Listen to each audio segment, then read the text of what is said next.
Welcome to Pennsylvania Newsmakers, and as always, thanks for watching. Well, the presidential election in Pennsylvania, school sports in the news, but first, the flu season is coming. Let's get started. Welcome to the fast-paced and unrehearsed weekly discussion featuring the leaders who help shape your world. Join us as we address the issues that impact you each and every day. This is Pennsylvania Newsmakers, and now, here's your host, Terry Madonna. Well, thanks for watching. Well, I'll tell you, we got a lot of big stories to cover today on Pennsylvania Newsmakers, and as they say, let's get to it. Joining me is Dr. Lawrence John. He's the president of the Pennsylvania Medical Society. Doctor, thanks for coming on the program. I'll tell you, we have some really important subjects. We go from COVID-19, and we're still not finished with COVID-19, and flu season is coming. And what I've read, and you're the expert on this, is this could be a horrific flu season in our country. Right or wrong? Terry, good to see you again, and thanks for having me. Yes, you're absolutely right. We're very concerned about this year's flu season. And as everybody knows, COVID-19 is still very much with us. And we're very worried that the flu season could be a difficult one. And one of the things that's going to be a big challenge is trying to distinguish between the flu and COVID-19. So we're really encouraging everybody to get their flu shots this year. Millions of people get sick every year with the flu, and thousands die, anywhere between 12,000 and 60,000 people deaths per year. And so getting the flu shot this year is of utmost importance. As you may know, Governor Wolf had signed an executive order allowing pharmacies to give children age 3 through 9 their flu shots. But we want everybody to know that it's safe to come to the doctor's office. The pediatricians are ready, the PCPs are ready, and we have lots of capacity to get flu shots. Right now, we're suggesting to wait a week or so. We don't want the immunity of the flu shot to wear out. The immunity lasts for 6 months. And so the flu season can last into February or March. So we still have time for people to get their flu shots. It's never too late to get a flu shot, and we certainly want everybody to get out and get their flu shots so that we know that if somebody does get sick, if they've had their flu shot, then we're dealing with something other than the flu. And now it looks like that children under 9 should be getting it as well. Has that been controversial over the years? Not at all. Actually, it's children age 6 months and older should be getting the flu shot. But we recommend this flu shot be given to them by their pediatrician at this time. Yeah, and do you have reluctance of some patients to get the flu shot? I don't know if they're nervous about the effects of it, or they have, conditions that they believe will get exaggerated. Do you get the sense, or is that not an issue? What people need to know is that vaccines have done more for public health than any other medical advancement we've ever had. Vaccines have been around for many, many, many years. They're very safe. People do not need to be concerned about the safety or effectiveness of the flu shot. And of course, there are some people who might be reluctant. But if COVID-19 has taught us anything, it's taught us the value of a vaccine. And people who have questions about their vaccine should have this discussion with their doctor, should be open-minded, and realize that getting the vaccine is a very good thing for them. All right, we're going to run to a break. When we come back, I want to talk with you about another important subject, and that is medical liability for physicians and other folks in the healthcare practice. And I also want to get into something that's probably going to expand more and more, and that's telemedicine. All right, we'll be back after these words. This broadcast of Pennsylvania Newsmakers is presented by the Pennsylvania Chamber of Business and Industry, the statewide voice of business, and by the Pennsylvania State Education Association and Partners for Public Education, bringing the power of a great education to our schools, our students, and our communities.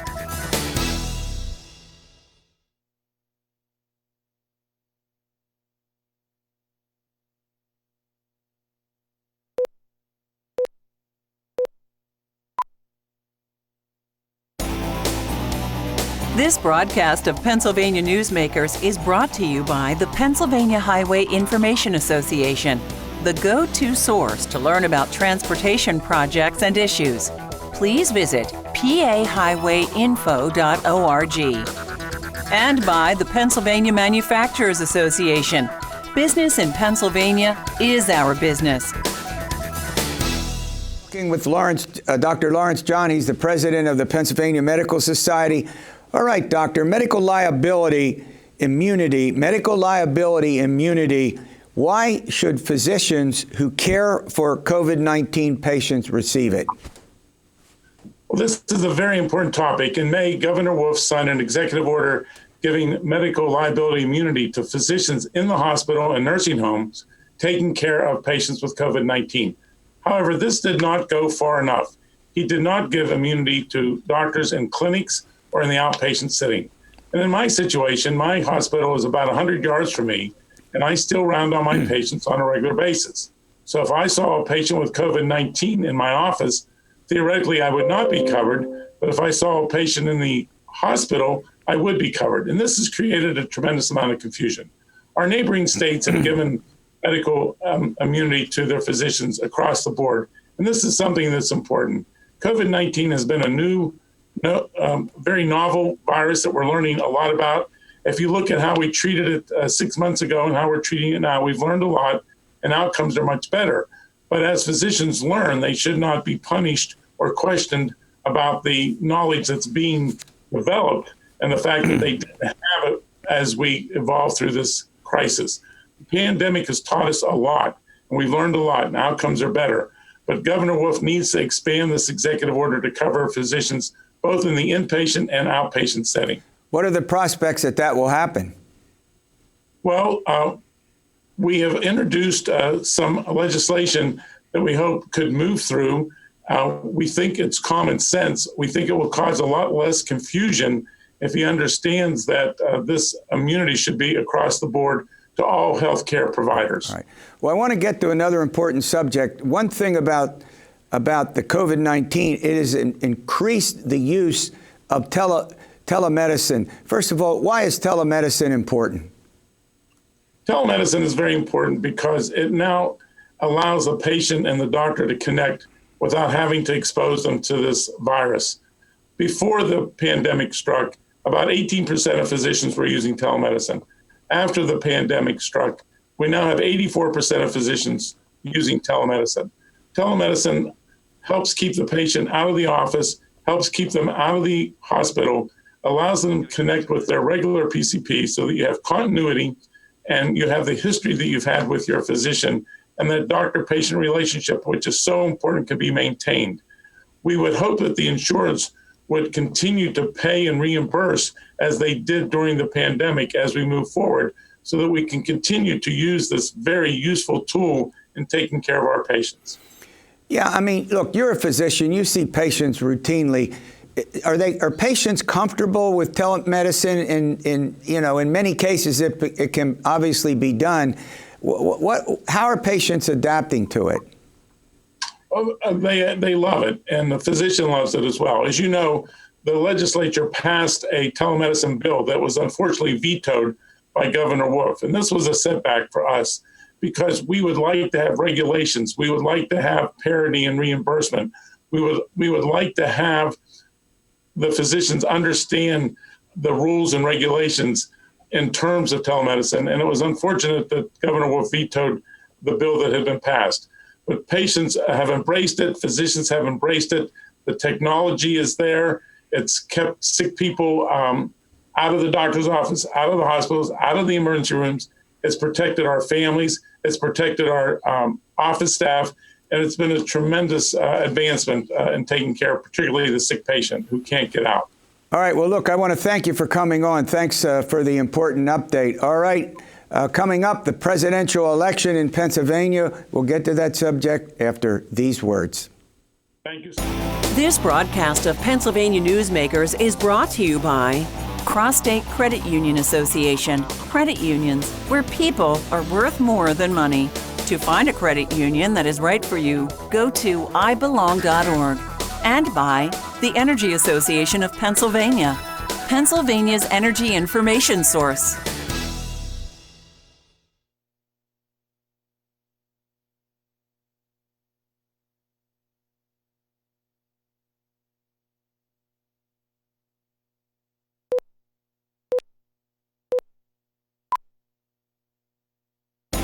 This broadcast of Pennsylvania Newsmakers is brought to you by the Association of Pennsylvania State College and University Faculties, representing the faculty and coaches who are devoted to providing quality public higher education for Pennsylvania's college students. Well, believe it or not, there's a presidential election going on, and the candidates have virtually taken up residence in Pennsylvania. Joining me to talk about that is John Micek. He's the editor-in-chief of Pennsylvania Capital Star. Hey, John Micek, do you get the impression that the candidates ought to be getting Pennsylvania citizenship or residency or whatever?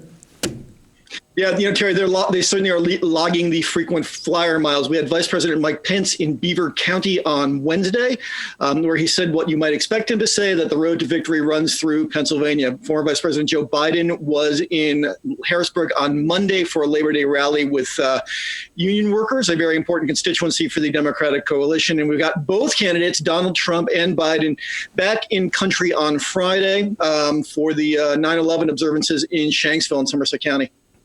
Yeah, well, the fact, as we record this program, that will take place. That will already have taken place. Yeah, at Shanksville, that's correct, when the show airs.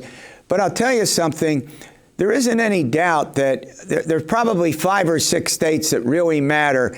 And now people are talking about Pennsylvania being the tipping point, meaning if Pennsylvania goes one way or another, that could well decide which candidate gets the magic number.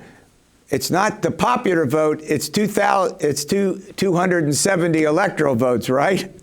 Yeah, that's what put Trump over the top in 2016. Pennsylvania's a winner-take-all state. He carried the state by about 44,000 votes, meaning he got all 20 of the state's electoral votes.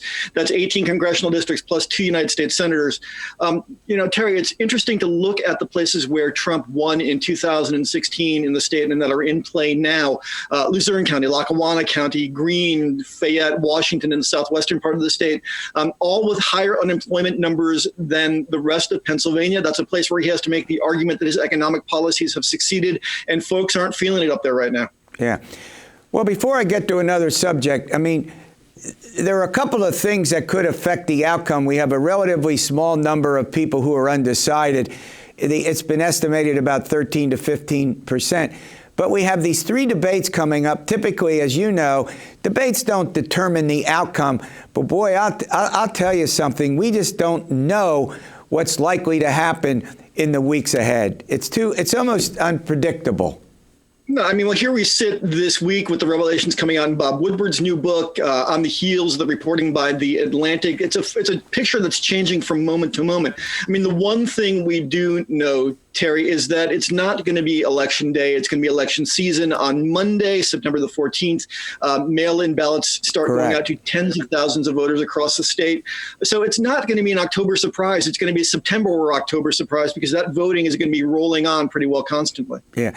Well, you brought up a great subject that we've talked about week after week after week on this program, and everybody's talking about it, and that is mail-in balloting and the potential of some, not fraud, but potential of counting problems and the envelopes, the correct signature, and whether the post office can get them there in time. And there's proposals in the legislature to sort of modify some of that.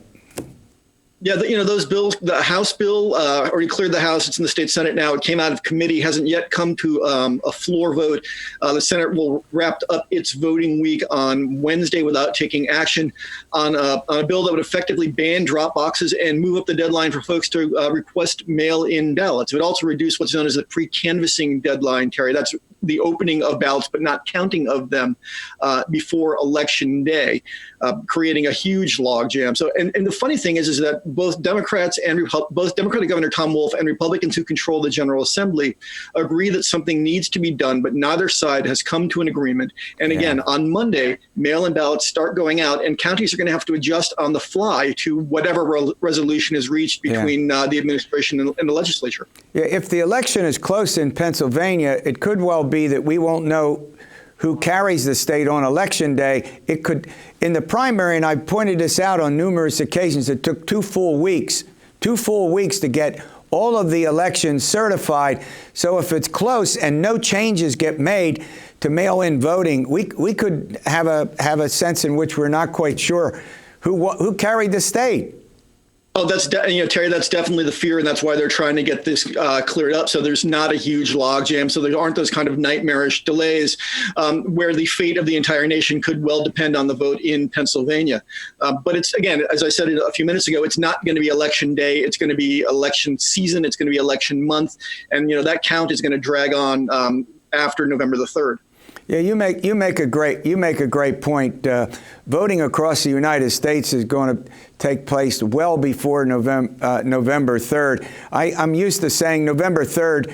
That's the election day. I can't say that anymore because probably more people will vote. Well, look, I want to thank you for the update. It's important. Well, guess what? School sports are in the news, and we'll take that subject up after these words. This broadcast of Pennsylvania Newsmakers is brought to you by the Pennsylvania Medical Society. Inspired physicians committed to the good health of Pennsylvanians and the advancement of the practice of medicine.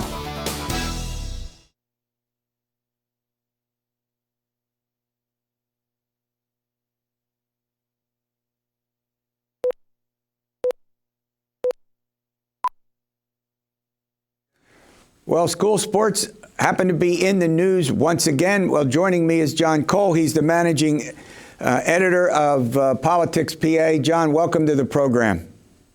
Thanks for having me back, Terry.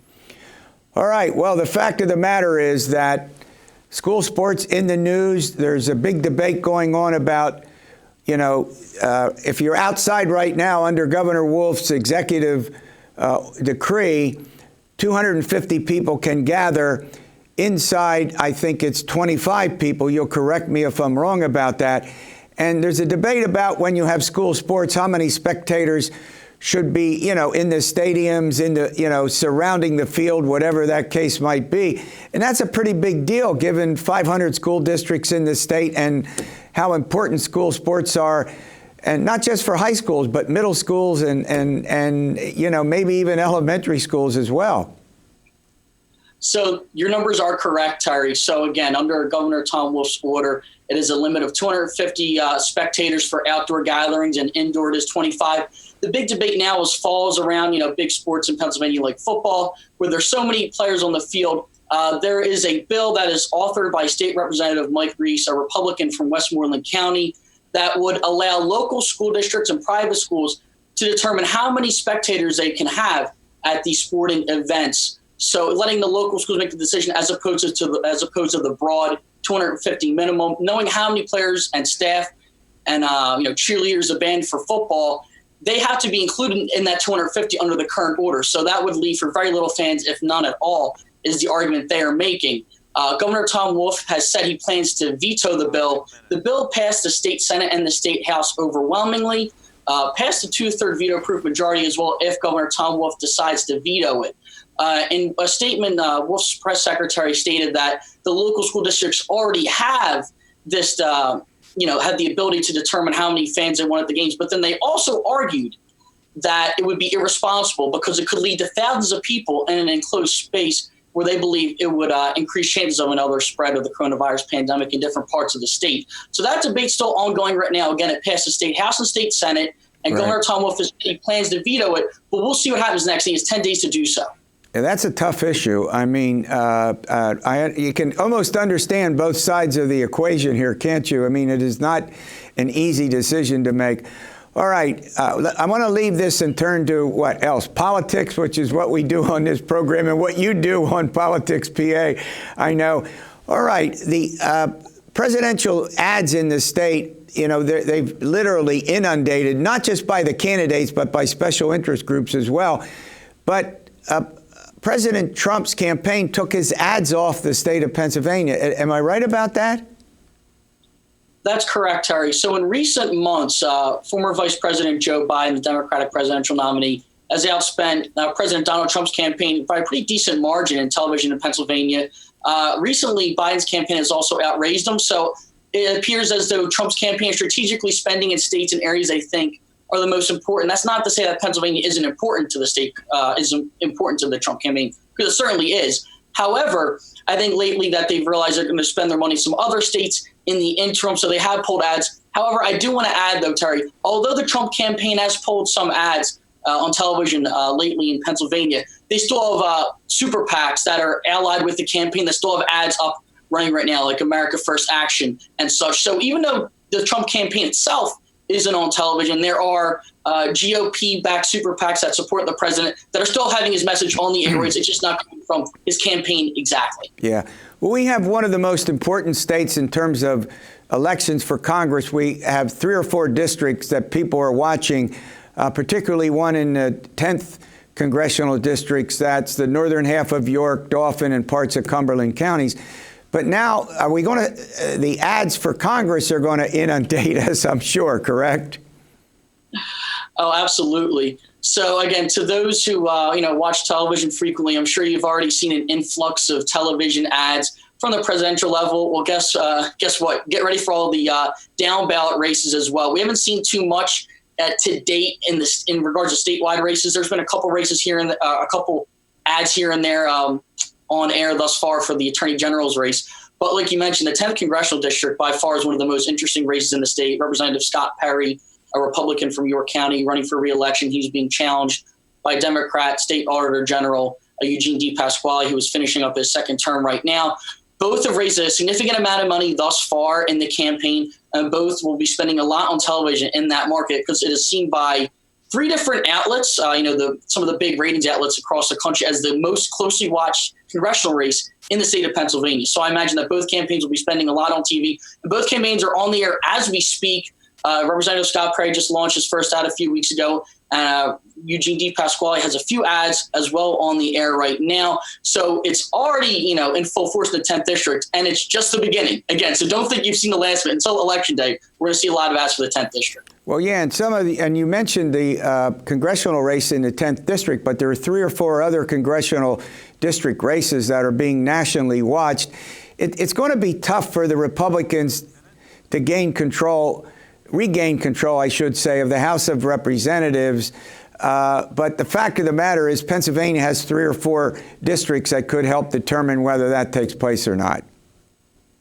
Absolutely. If the Republicans have any chance of really regaining the majority in the House, they're going to need to flip a few seats in Pennsylvania. The ones they have their sights set on will be the 17th district out in western PA and the 8th district up in northeast PA. But both are held by Democrats, and national ratings have it leaning in the Democrats' favor. So as of now, Republicans, if they're going to win control the majority again, they're going to need to flip some of those seats. But as of now, again, keep a close eye. Multiple races in the state are going to play a big role in who has control of the House next time. Well, look, I want to thank you for coming on the program. We'll have you back. I think we got an election that's going to take place in a couple of weeks. All right, we'll see you next week for another edition of Pennsylvania Newsmakers. And as always, stay well.